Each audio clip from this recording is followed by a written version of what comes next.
হাম ও রুবেলা টিকার সংকট সৃষ্টি করে শিশুদের জীবন ঝুঁকির মুখে ফেলার অভিযোগে অন্তর্বর্তীকালীন সরকারের সাবেক প্রধান উপদেষ্টা ড. মোহাম্মদ ইউনূস সহ ৫ জনের বিরুদ্ধে আদালতে মামলার আবেদন করা হয়েছে।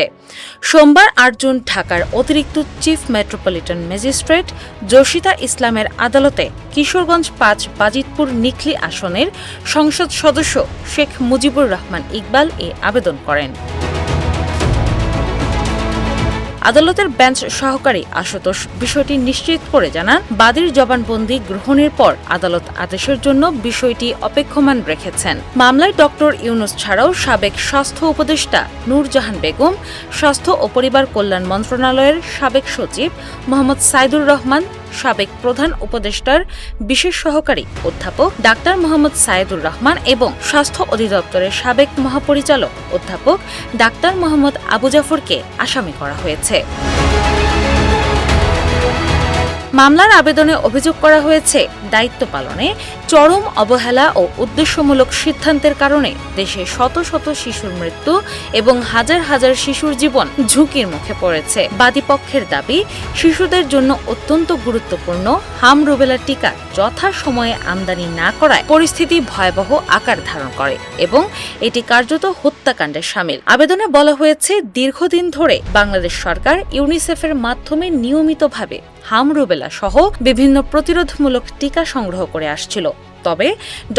ইউনূসের নেতৃত্বাধীন অন্তর্বর্তী সরকার দায়িত্ব নেওয়ার পর ইউনিসেফের মাধ্যমে টিকা আমদানির প্রচলিত ব্যবস্থা বন্ধ করা হয়।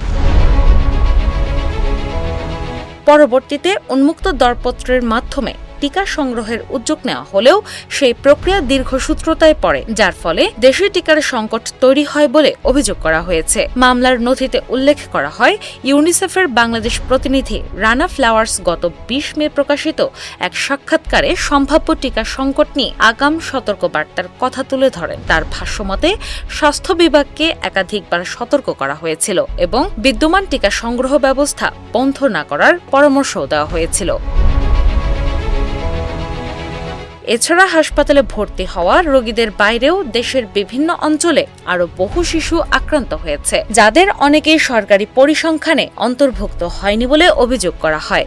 এতে আক্রান্ত শিশুদের পরিবারকে চিকিৎসার জন্য অতিরিক্ত অর্থ ব্যয় করতে হয়েছে এবং রাষ্ট্রকেও বিপুল আর্থিক চাপ বহন করতে হয়েছে। যদিও পরবর্তীতে বর্তমান সরকার জরুরি ভিত্তিতে টিকা সরবরাহের উদ্যোগ নেয়, তবে সময়মতো টিকা না পাওয়ার কারণে যে ক্ষয়ক্ষতি হয়েছে তার দায় সংশ্লিষ্ট ব্যক্তিরা এড়াতে পারেন না বলে মামলার আবেদনে উল্লেখ করা হয়েছে। ডেস্ক রিপোর্ট, বাংলাবাজার পত্রিকা।